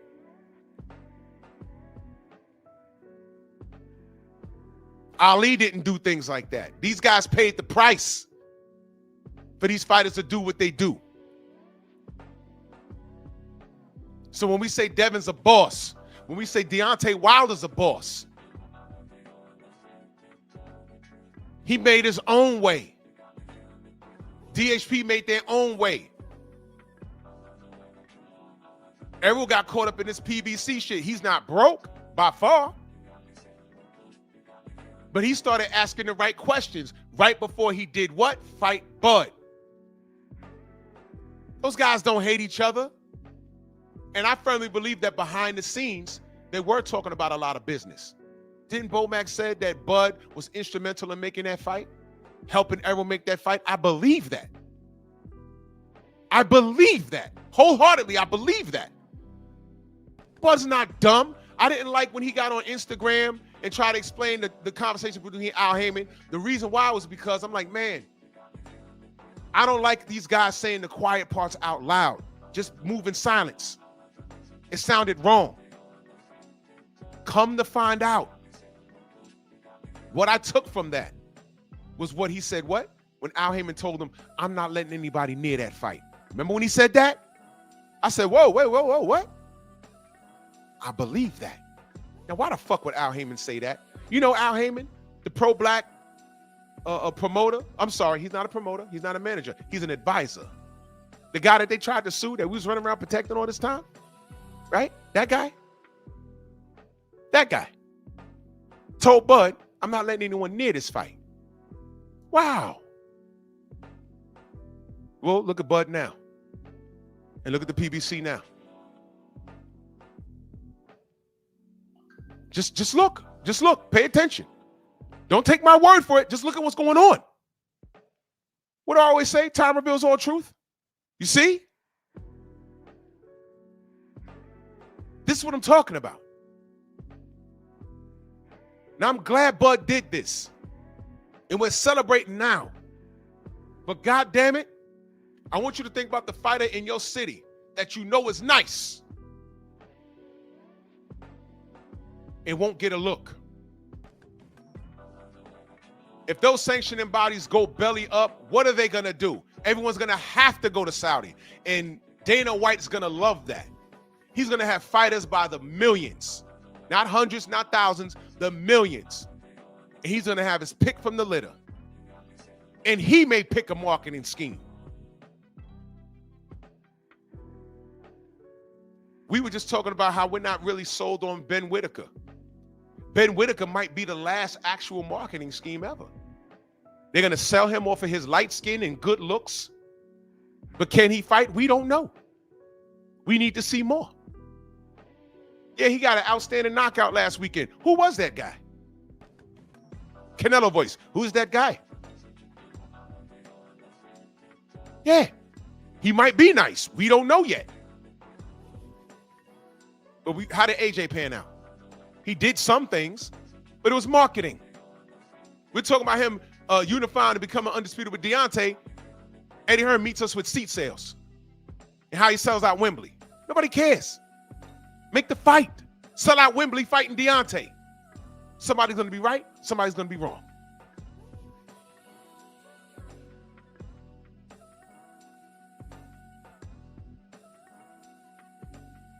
So Haney going to sleep. He says, sorry, Drew, Bud is shilling for TKO in Saudi. Goodbye. But let me take something that you said, because I'm already saying it, stupid. Be careful what you ask for. Because it's good for Bud. It's good for Devin. It's good for guys like Jairo Patai and Alexander Usyk. All those top 10 guys that are already over there, it's great for them. I'm talking about the unborn. What do I mean by the unborn? The fighters that are nice with it that you don't know. It's going to be like looking at those movies where, like Back to the Future, certain things happen that changed in the past, that changed the future. Certain people were never born. One change changes everything.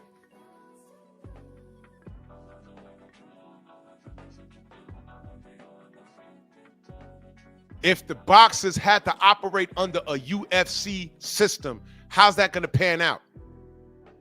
We're going to get the fights that we want, the fights that are required. And they're going to ration out that money. Dana White's going to ration out that money however he sees fit. He's going to have a budget. He's going to organize it.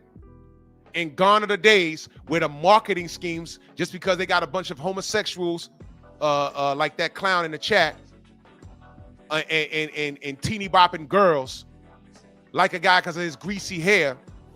You can like him all you want. But he's going to have to perform under drug-free circumstances.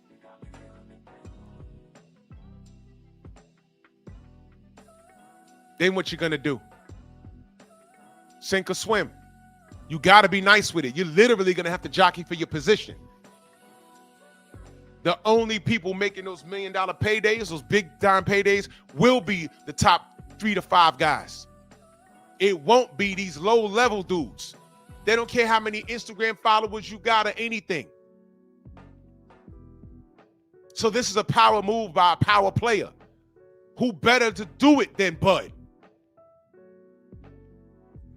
And I love the fact that he said it out loud. So we could want these sanctioning bodies to go away. And I'm going to tell you something. I don't feel sorry for the WBC. You devalued your brand with the franchise status. I was done with you then.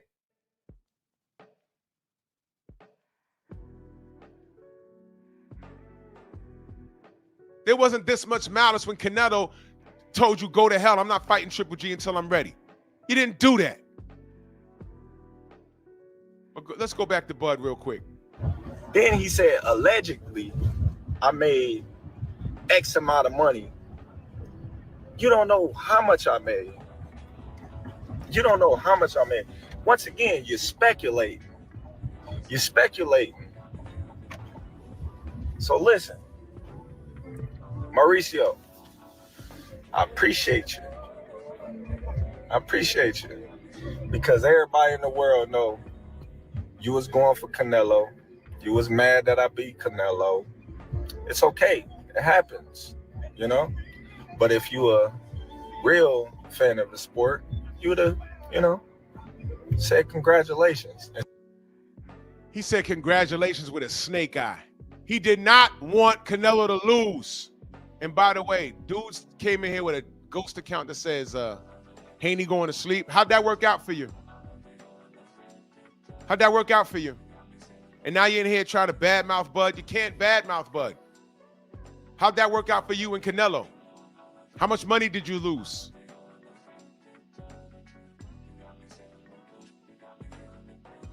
You see? How'd that work out for Ryan? Don't Ryan Garcia got Rolly Romero problems? Right? Trying to get Devin Haney problems, but he's ducking. Mr. Mont, the real OG Mr. Mont. Salute to you in that super chat. Much love, good brother, big brother. Thank you. You see, time reveals all truth. There's nowhere for these knuckle draggers to go. And these beaners, there's nowhere for them to go. Beaners are done. Go into the rice, and we ate. We love beans and rice over here. We love it. It tastes great. I'm serious. Philip D, salute. I'm serious. We love beans and rice. We love beans and rice over here. Back in the day, I had a Dominican chick. Oh, my God. Got fat fucking with her. All she did was feed me and dance. Whatever. Bro, just sidebar. She loved to dance. We'd eat, and then we go to this lounge, and they play all kinds of music that I didn't even fucking understand. And all she did was spin, and, you know, the hair. Oh, man, she smelled so nice. Called me Poppy. She fed me and danced, and fed me and danced. And her goddamn brother did something illegal, and they had to leave and go back to DR. Heartbroken. Damn. Her brother was cool as fuck, but that nigga was a criminal. He did something, and then she said, yo, we got to go back to DR. I said, what happened? Well, my brother and da-da-da-da-da, and he's on Rikers right now, and da-da-da-da-da, and then she started talking about deportation, and we got to go. I said, you dead ass? Yup, wasn't playing her, her sister. They packed up and left. Heartbroken. Damn it. That was 95? 95, 96? Wonder what she's doing now. Probably got 2 kids, and whoever bagged that, man, congratulations, man. She was fine. Smelt good. I ain't even got to tell you about the bedroom action. Big old ass. And she could cook. We like beans and rice over here, man. What do you mean?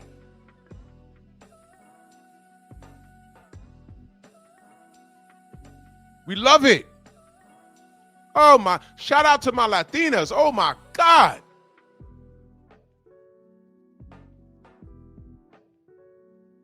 Huh. I don't know what man. I sat there and watched her cook. And her mom. Oh, my God. Her mom was gorgeous too. I'm like, man, no wonder you got 7 seeds. Her father passed, but he went crazy in there. Mommy had the whole the one-piece nightgown, and I ain't even gonna hold you. Her mom go walking through the house. She knew. Stop looking at my mom. Yo, your mom fine. At least I know what you're gonna look like in the next 20 years. So friendly, and her brothers and sisters was mad cool. But she had this one motherfucker that was in the streets. He got caught doing something and fucked off with somebody, and they was talking about deportation, and they said, we got to bust this move. And they left in a week. Shout out to Washington Heights. I was upset.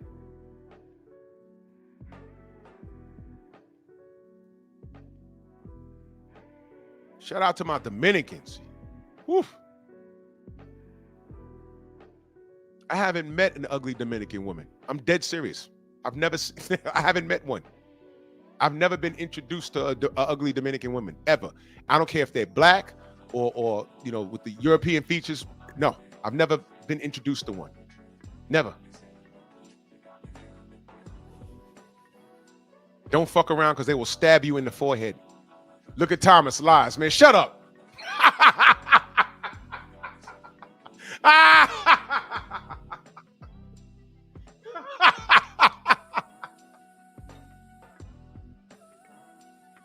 Don't mind him. He's Boricua. Well, half.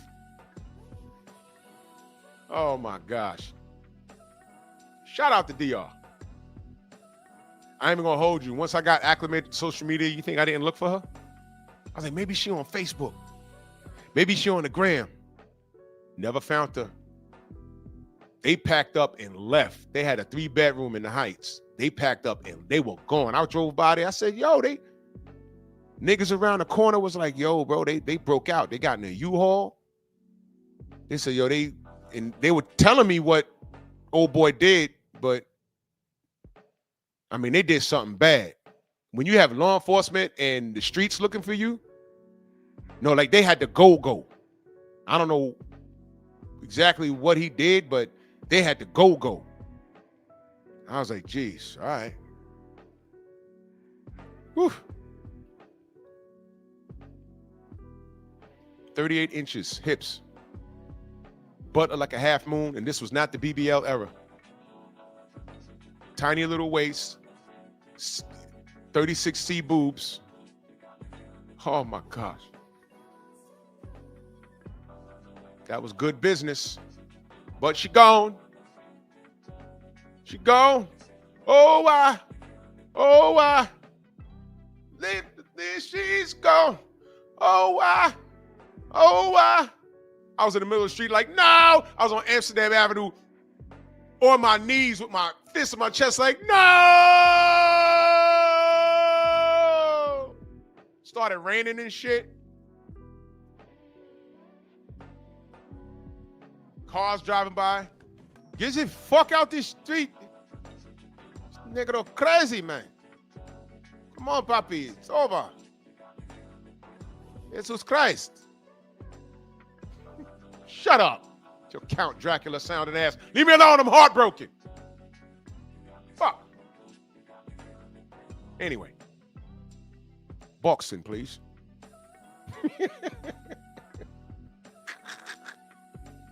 He said Ethiopian women clear Dominican women by miles, Drew. You know, I've heard a lot of great things about Ethiopian women. Thing is, I'm off the market. Now I don't need to be, my eyes don't be wandering like that. But I'll take your word for it. I'll take your word for it, good brother. I'll take your word for it. Shout out to all my Latinos. Shout out, man, for real. Anyway, back to Bud. Instead of having that little smirk on your face, all mad and pouting. You see what I mean? He saw it too.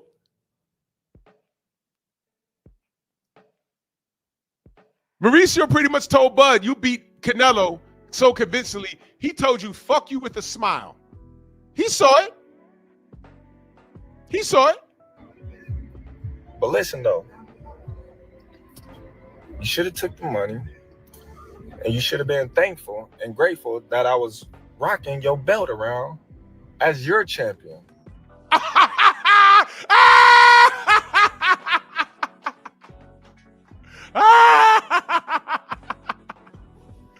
Shout out to Bud. Look at his face. Yeah, Bud. Yeah. Oh my God.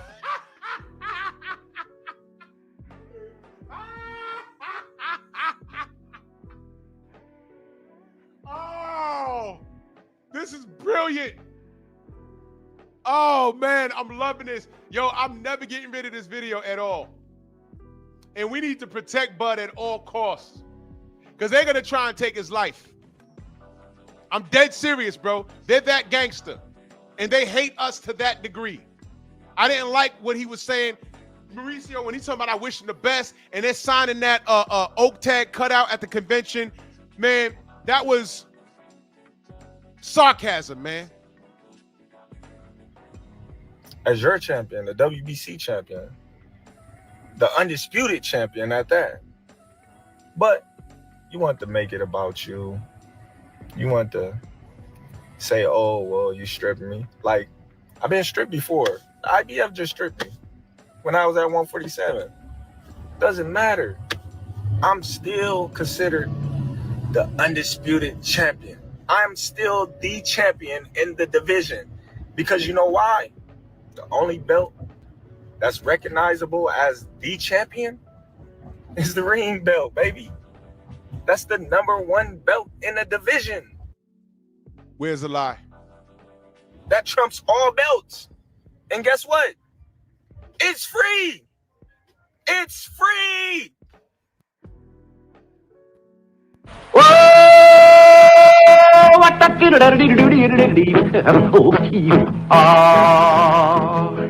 that's kind of pretty before it gets started, ain't it? Oh, Froggy when he courtin', he did ride Crambo. Froggy when he courtin', he did ride Crambo.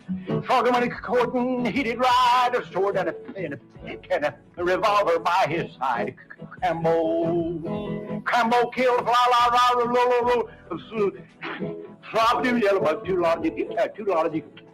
That's a hard part right in there, and then nephew. Crambo killed a la flop a doodle yellow bug, too long did he cover up top bottom it. Crambo. Ooh, they mad. They mad. They mad. How you love that? $180,000 free. How much your belt cost? I wonder how much your belt cost. 1.2 mil. Huh? I don't see no receipts on your belt. It's crazy. Y'all be having so much taxes on these belts. You got some nerves. It's crazy that you can sit up there and have all these belts. You know, you got the WBC silver, the WBA intern, Hey, the whatever belt y'all. you see what I mean? You see? We've been saying that. What is this? The silver champion, the franchise champion, the gold champion, the motherfucking 30 Days a Slave champion. What the fuck? God. And you taxing these fighters every time they fight, and you claim that you for these fighters. You're not for these fighters. You probably worse than the promoters. Ooh. But hey, I wish you the best, you know? I wish you the best. You and your company, you know, Turkey. I hope y'all get that done, man. I hope y'all get that done so we can all see, you know, people face like this guy, you know, go away from boxing because they ruin their sport with all these antics that they do. You know, they got they ranking systems when people be mandatories for years, like Benavidez. You know, they don't strip these fighters But I give credit to the IBF. They stripped me. They ain't even give me time. They stripped me. Pop me. Even though I wasn't, coming back down the way, but they handled their business. No time. They did what they were supposed to do. Hold on. IBF ain't waste no time. He wasn't coming back down. They stripped him, right? When is the WBA gonna strip Tank? Or is he good for business? So they think. The WBA. They will let him keep that WBA strap to fight Jake Paul, right? And mind you, this is a belt he said he didn't want in the first fucking place. And now he might be going to jail. He ain't got nothing lined up. Why does he still have that belt? You see, you ain't never see them strip no Canelo. Benavidez. He was what, mandatory for like 2 years? Y'all heard that? Crazy. But that's that favoritism shit. Yep. But I'm good though, baby. I'm good. I'm living life. I'm happy. Yeah, man.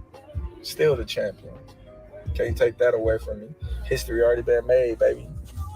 The great, like I said yesterday, I am legend. I'm gonna leave y'all with that. I'm about to go in here and give me a turkey burger.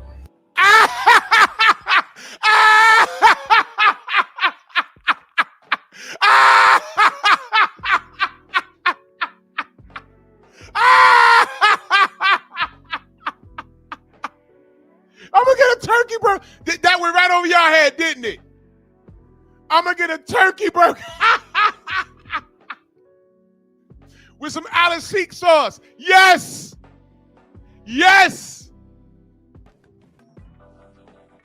I'm celebrating now. But can I ask y'all a real question? Will we be celebrating later? Look, I want the WBC to fail. Yes, they've done too much. From Daniel Kinahan, the franchise status, to stripping Bud and goalpost moving and all kinds of shit. I've been done with them. They haven't respected any black fighter that came through there. They haven't.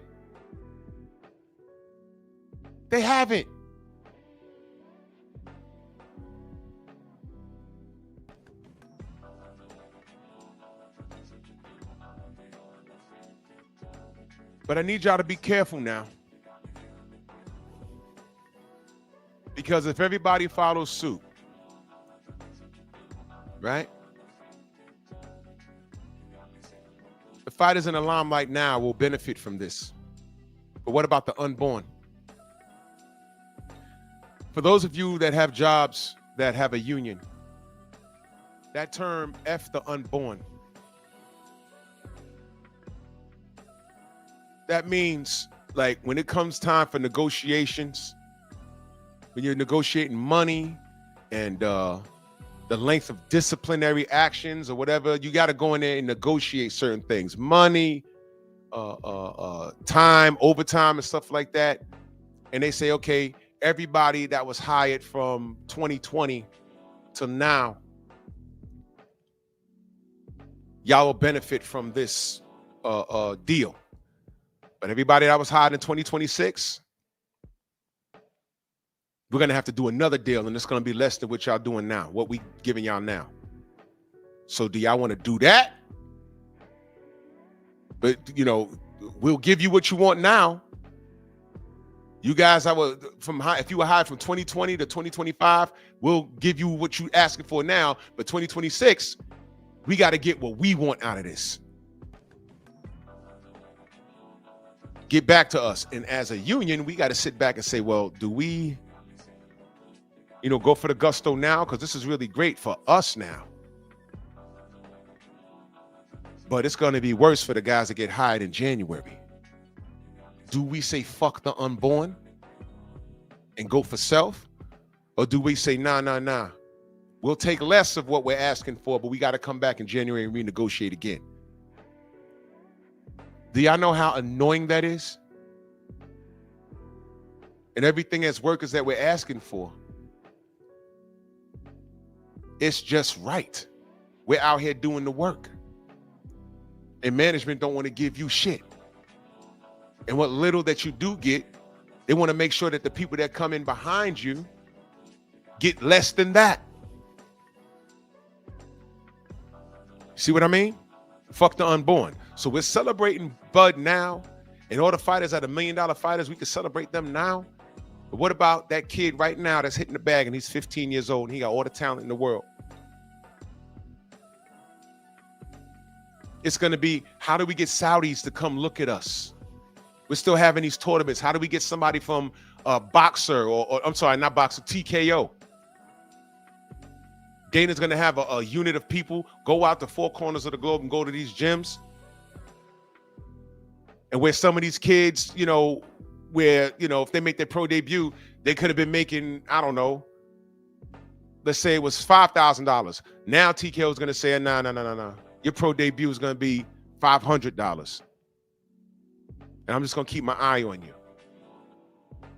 We'll do shit like pay for your gym time or whatever have you, but we got to keep, because we got to make sure you're the goods before we fly you out to Saudi and start putting you on these pay-per-views or whatever. You see what I mean? Shit like that. Something to think about. And this is what Black was talking about yesterday. We got to be real careful with what we ask for. Now, he's poked at the WBC. I like the move that he pulled. It's a power move. But they ain't done yet because he made a move out of principle. But there's always going to be some monkeys that's going to run up behind Bud. When Bud walks off, there's going to be some monkey that's going to run through the door. Oh, Mauricio. I'll pay whatever sanctioning fee. Just give me that meeting with Dana White. I'll fight for you, boss. There's always some monkey. One man's food is the other man's poison, and vice versa. Eric Jordan, that super chat. He said, shout out to the Ninja Sword. Whack, jack, smack, no mistakes. You already know what time it is. Whack, jack, smack. Motherfuckers out here, man. Give power to my nigger sword! Well, General's on. I want to see what this brother got to say about that, man. Shout out to Bud. This was the power move personally for him. I am never deleting that video. He absolutely G-checked Mauricio Sillyman, and he deserved it. I doubt that there's anybody that sides with Mauricio Sillyman in the WBC. Because if you do, you're just a goddamn idiot. You're just a goddamn idiot. And you don't like black fighters, because no Latin fighter will say this to Mauricio Sillyman. They'll never do it. They'll never do it. And it's further proof you don't like when a black man is in a position of power and does what's necessary, does the right thing by his pockets, his family, and inadvertently does it right by the community. And by the way, you know, let me just make it clear. Bud wasn't doing this and saying, oh, I'm doing this for black people. No. But I respect him doing this for himself because it was the right thing to do. And inadvertently, he gave us something to root for again. He didn't fight Canelo and say, I'm doing this for my brothers and sisters. No, he did it for himself. And Bud is reaping the benefits of his hard, clean work. And I respect it. So shout out to Terrence Bud Crawford. Shout out to Devin the Dream Haney. Shout out to all the fighters that are paying the price because they're now reaping their benefits. And oh yeah, 2025 has been really enlightening, hasn't it? Wait till I do the year in review. Because I ain't got to lie. But it's people's interpretation of how they saw things. The fighters that they root for that hasn't done anything, they're going to interpret it as everyone else's fault, but the fighter that they support. Wait till my year in review is going to be so enlightening. But shout out to y'all cross-worded, knuckle-dragging, word salad ass niggas. And 450. And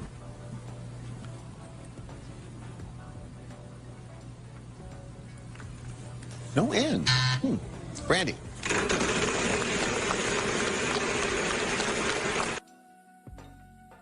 Niggas run the point guard on a shitty team. Bronx on deck. Move! Why are you gay? Who says I'm gay? You are gay.